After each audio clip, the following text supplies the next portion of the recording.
안녕하십니까. 지팡이 정기소입니다. 2026년도 이제 2달이나 지났습니다. 벌써 3월이네요. 그러니까 자고 일어나면 이게 하루가 가 있는 건 당연한 건데 달이 바뀌어 있고 막 해가 바뀌어 있고 그렇습니다. 2026년도 아직 실감이 안 나는데 벌써 2달이나 지난 거예요. 그러니까 이렇게 뭐가 변화가 좀 요새는 좀 예전보다는 빠르죠.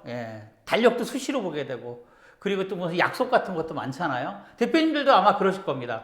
그래서 이제 메모도 좀 활성화하셔야 되고 또 이제 일정도 좀 빼곡히 잘 짜셔가지고 빈틈없이 하셔야지 안 그러면 좀 문제가 되죠. 오늘은 이제 이 장교환 기간 일정에 대한 이야기를 좀 잠깐 해보려고 합니다. 장교환 기간 일이 많나요, 적나요? 그러니까 많다. 또 적다. 다른 업종에 비해서입니다. 무슨 뭐 음식점이라든가 편의점이라든가 이런 업종에 비해서 저는 이제 물론 그런 거는 안 해봤지만 장교환 기간 일이 많아요. 특성 있는 일들이 많은 거예요. 그래서 엄청나게 저는 많다고 생각합니다. 대표님들 생각은 나는 일이 별로 없어? 이러신 분은 이제 뭐라 해야 되나? 이제 조금 문제가 있는 거예요. 굉장히 여긴 일이 많습니다. 어르신이 많아지면 많아질수록 엄청나게 일들이 많아집니다. 그리고 다 꼼꼼히 챙기지 않으면 안 되는 거예요. 다른 업종과 틀리게 이 장교환 기간이라는 업은 일도 많고 또 어때요? 잘못하면 책임지는 일도 많아집니다. 그래서 많이 챙기셔야 돼요. 이유가 왜 그럴까요? 장교환 기간이 유달리 다른 업종에 비해서 비영리 기관이야. 이거 뭐 당연하죠. 저희 같은 경우 예산에게 쓰니까 단식북이니까 아무도 안 하니까 이런 얘기들을 많이 하는데 가장 큰 이유는 제가 봤을 때 장교환 기간 일이 많은 이유. 이거는 혼자 하시기 때문에 그래요. 절대 혼자 못 하세요. 내가 이 장교환 기간 일을 혼자 할 거야. 이렇게 생각하신다면 다른 업종을 하시는 걸 저는 권해드려요. 내가 이제 예를 들어서 음식점을 하나 한다고 가정을 하면 음식점은 어때요? 내가 무슨 광고도 하고 기획도 하고 또는 무슨 음식도 개발하고 또는 손님 서빙도 하고 대부분 조그마한 음식점들은 다 그러죠. 편의점도 대부분 혼자 하시잖아요. 재고 관리도 그렇고. 근데 어때요? 이 장교환 기간 일은 제가 봤을 때 혼자 그렇게 할 수 있는 일은 아닙니다. 누군가의 도움을 받아야 돼요. 누구의 도움을 가장 많이 받나요? 사회복지사 선생님들 도움을 받잖아요.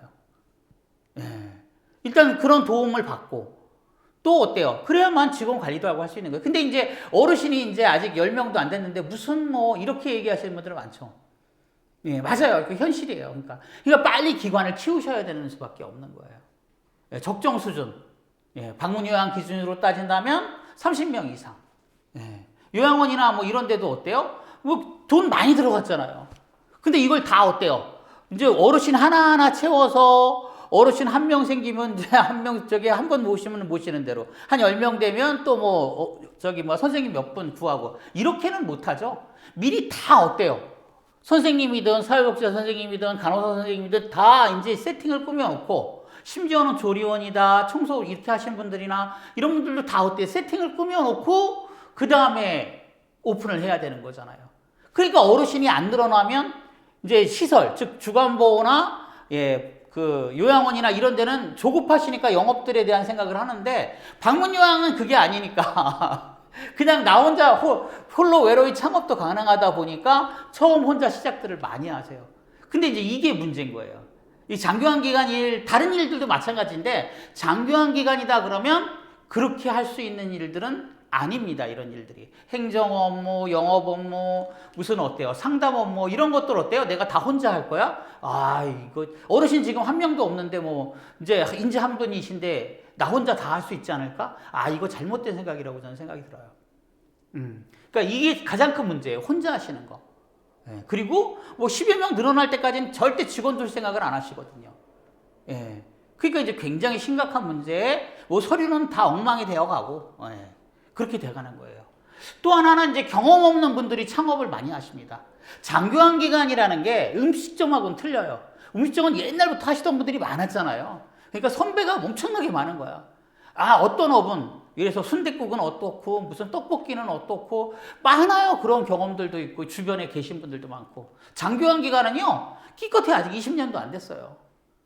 그러니까 대부분 어때? 경험이 없는 데다가 더더군다나 나는 더 경험이 없어. 장교환 기간이래. 이러다 보니까 어때요? 문제가 있는 거라고 저는 생각이 들어요. 경험이 없다. 또 어때요? 이제 얼마 안 됐으니까 장교환 기간이 계속 바뀌어요. 뭐가 바뀌든지. 돌봄 생겼다 없어지고 SOS 하다가 뭐로 바뀌고 지금은 어때요? 통합재간이 또 뭐 하잖아요? 예. 복지용구도 급여가 아니었다 급여로 바뀌고 막 이런 식으로 큰 틀도 막 바뀌기 시작하고 예. 지금도 막 얘기가 많죠? 예. 뭐 요양병원 얘기도 나오고 뭐 통합돌봄 이제 26일부터 시작을 하니까 이번 달. 그러니까 어쨌든 어때요? 너무 자주 바뀌는 거야. 그런데 그렇게 큰 것들도 자주 바뀌는데 작은 것들은 오죽하겠냐는 거예요. 그러니까 이런 이유 때문에 어때요? 일이 엄청나게 많은 거예요. 나 정말 열심히 할 거야 하로는 되지 않을 정도로 일이 많다고 생각하시면 돼요. 그래야 아무 문제가 없다. 예.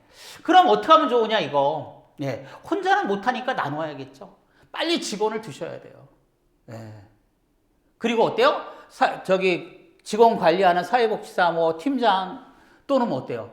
내가 행정사무를 볼 수 있으면 행정사무를 보는데 그렇지 못할 경우 행정사무 보는데 정 그것도 안 된다 그러면 뭐 보조자 또는 어때요? 그러니까 이렇게 뭐 하다못해 친척분이를 좀 도와달라고 하든가 뭔가 틀을 꾸며놓고 시작을 하셔야만 해요. 혼자는 절대 못하십니다. 나눠야 됩니다. 일을. 예. 그리고 도움을 받으셔야 돼요. 주변의 도움, 협회 같은 데도 뭐 자꾸 어때요? 가서서 좀 들으시고 또 어때요? 좀 도움 좀 요청하시고 요새는 이제 공단에도 수가 청구하는 그런 어떤 그 멘토링도 다 만들어 놨잖아요. 그런 것도 도움을 좀 받으시고 어떻게든 간에 도움을 좀 받으셔야 돼요. 예. 또 하나는 메모나 일정에 대해서 어때요? 꼼꼼히 기록하는 습관을 가지셔야만 합니다. 3월 달에 내가 뭐 해야 돼? 4월 달에 뭐 해야 돼? 5월 달에 뭐 해야 돼? 이게 있어야 돼요. 이거 없으면 안 돼요. 예. 하다못해 영업도요. 영업을 뛰는 것도 그 일정을 짜고 메모를 해놔야만 돼요. 안 그러면 다 까먹어요. 예. 고객하고 약속도 다 까먹게 되고 그래요. 그러니까 이거 좀 활성화하셔야 돼요. 이거 습관 안 되신 분들이 굉장히 많습니다. 그러니까 머리로 다 기억을 하시는 거야 모든 거를. 근데 그거 진짜 힘들어요. 예. 자, 그리고 꼭 어때요? 제가 드리고 싶은 말씀은 대표님 일을 좀 하셔야 돼요. 대표님 일. 예. 대표의 일. 대표는 이 장교환 기관의 장이죠. 이 장교환 기관을 끌고 가는 거예요. 내가 땡땡 센터면 그 땡땡 센터는 나한테 다 끌려오는 거야. 내가 내 마음대로 하는 거야. 예. 센터장을 임명할 수도 있고, 뭐 어때요? 선생님들을 채용할 수도 있고, 어르신과 그 표준 장기관 계약을 맺을 수도 있고 뭘 다 내 마음대로 하잖아요. 대표니까. 즉 끌고 가는 거죠. 그러면 가장 중요한 대표의 일은 뭘까요? 예, 이런 여러 일정 중에 가장 염두에 두셔야 되는 일. 예, 이건 영업입니다. 영업. 이번 달에 영업 이야기를 제가 좀 많이 해보려고 해요. 구체적인 방법과 예시를 들어가면서 영업에 대한 이야기를 좀 해야겠다라고 생각을 하는 겁니다. 왜? 이 기관의 흥망성쇠는 대표에게 달려있는데, 그쵸? 기관이 잘 되려면 영업을 해서 어르신이 늘어나는 수밖에 없는 겁니다. 그죠? 예, 기관을 잘 운영 못해서 어르신이 떠나고 수가 줄면 기관은 망하는 거예요. 흥망성쇠가 모두 대표님한테 걸려있는데 가만히 계시면 안 돼요. 그럼 어떻게든지 어때요? 영업을 하셔야 돼요, 영업을. 네. 물론 이제 이 법적인 제약이나 이런 것도 많습니다. 그래서 이제 제가 자꾸 그런 말씀을 좀 드리는 거고요. 자, 이제 일정이니까 저희 지팡이 재무회계 관점에서 월별 일정을 좀 잠깐 말씀을 좀 드릴게요. 예, 오늘 이제 시작이니까. 1월 달은 뭐를 할까요? 재무회계는. 1월 달에 제일 해야 되는 거는 이제 예산이 막 시작되는 거잖아요. 예산이 시작되는 첫 달이기 때문에 예산 확인을 한 번쯤은 해보셔야 돼요. 승인이 났을 거 아니에요? 물론 승인 안 난 데도 많아요, 이럴 때까지. 예, 3월, 지금도 승인 안 난 데가 있는데, 뭐. 예, 그러니까 너무 걱정하지 마시고요. 승인 안 났다고 해서 뭐 저기 잘못되는 게 아니라 이제 바쁘셔서 그래요. 주무관님들이 바쁘셔서 그러니까 조금 양해하시고 기다리시면 승인 나요. 그러니까 어쨌든 이제 승인 난 예산이니까 내가 한 달에 기관운영비는 얼마 쓰고 어르신은 얼마를 갖다 케어하게 몇 분을 갖다 케어한다 이런 걸 좀 한번 확인해 보실 그런 시기예요. 예, 첫 시작이니까. 예. 그리고 결산 준비를 하셔야 돼요. 12월에 이제 모든 것들이 마감됐죠? 그러니까 1월이 시작됐으니까. 그랬으니까 어때요? 이제 12월까지의 마감 내역을 보면서 야, 작년에 내가 얼마의 매출을 올렸구나. 예, 얼마의 순이익을 얻었구나. 기타 선출금을 얼마를 가져갔구나. 뭐 이런 것들을 한번 좀 돌이켜 보시는 시기예요. 그냥 보는 거죠. 뭐 예, 직접 하시는 건 아니잖아요. 저희가 다 하잖아요. 그 다음에 이제 2월, 3월 요쯤 있죠? 요쯤에는 어때요? 연말정산이 어떤 애, 보총액이 어떤 애, 뭐 결산이 제일 중요하죠. 이제 3월 31일까지니까. 그래서 저희 지팡이가 가장 바쁜 때는 11월, 12월, 1월, 2월, 3월 요때예요. 이때가 가장 바빠요. 이때 정신도 없어요. 직원들이. 막 야근도 하고 막 토요일도 나와서 일하고 막 이럴 때가 2월, 3월이에요. 예. 그리고 4월, 5월, 6월 이제 4월로 다음 달로 넘어가잖아요. 4월, 5월, 6월 넘어가면 어때? 일은 하죠. 장부도 해야 되고 뭐 재무회계도 그런 일들이 많아요. 예. 근데 어때요? 이때는 특별하게 어때요? 일이 없어요. 다른 날에 비해서.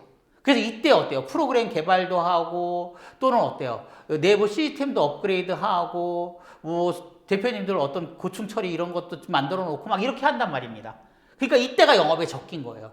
저도 대표님들을 자주 방문하는 시기가 4월, 5월, 6월이죠. 네. 세미나도 이때부터 좀 본격적으로 해요.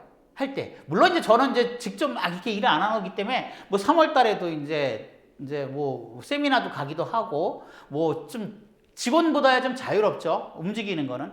근데 어쨌든 저도 4월, 5월, 6월 되면 조금은 어때요? 마음이 놓여요. 예, 그래서 직원들 워크샵이나 세미나도 항상 5월 달에 하는 이유가 그렇습니다. 예. 자, 그리고 이제 7월, 8월, 9월 덥죠? 휴가도 막 가고. 저희 직원들도 이때 휴가 보내는데 무리가 없어요.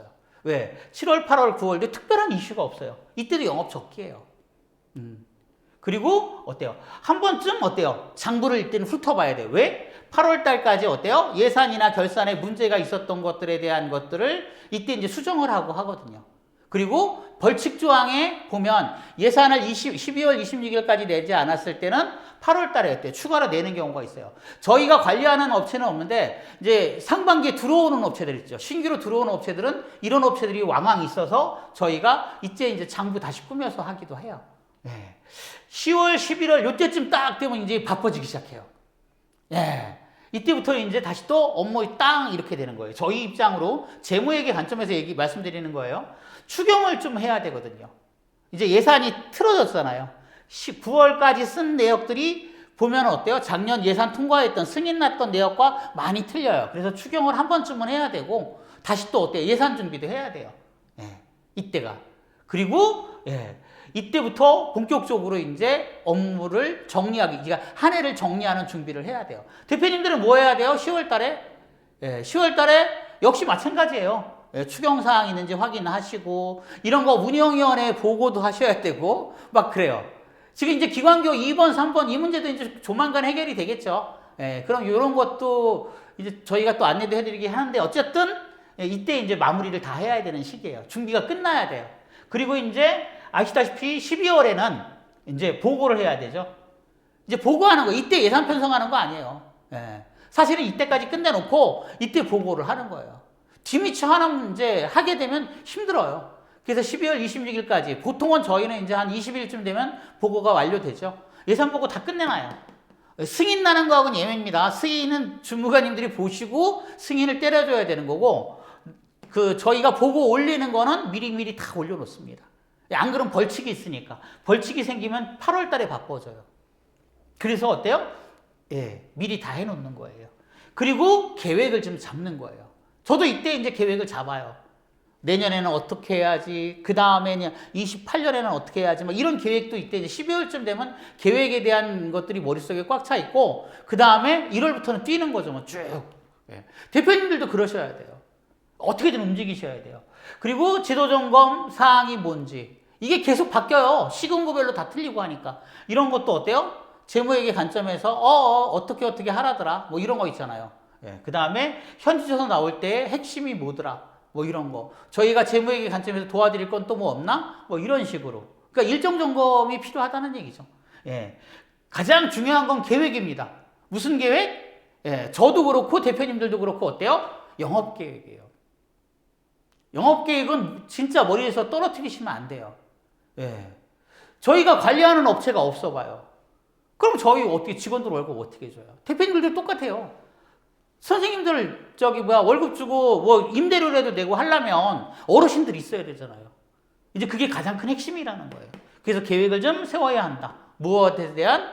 영업에 대한 계획을 세워야 한다. 이게 이제 핵심입니다. 예. 그리고 이제 영업에 대한 얘기를 지금은 좀 많이 할 거예요. 올해부터는. 제가 말씀드렸죠? 예, 올해부터는 뭐가 많이 좀 달라질 거라고. 저희 이제 지팡이 튜브도 좀 달라질 것 같고, 또 이제 저희 지팡이도 조금은 더 어때요? 업그레이드가 될 것 같습니다. 예. 대표님들도 많이 업그레이드 좀 되셨으면 하는 마음에서 이런 말씀 드려봅니다. 자, 오늘은 여기까지 하겠습니다. 감사합니다.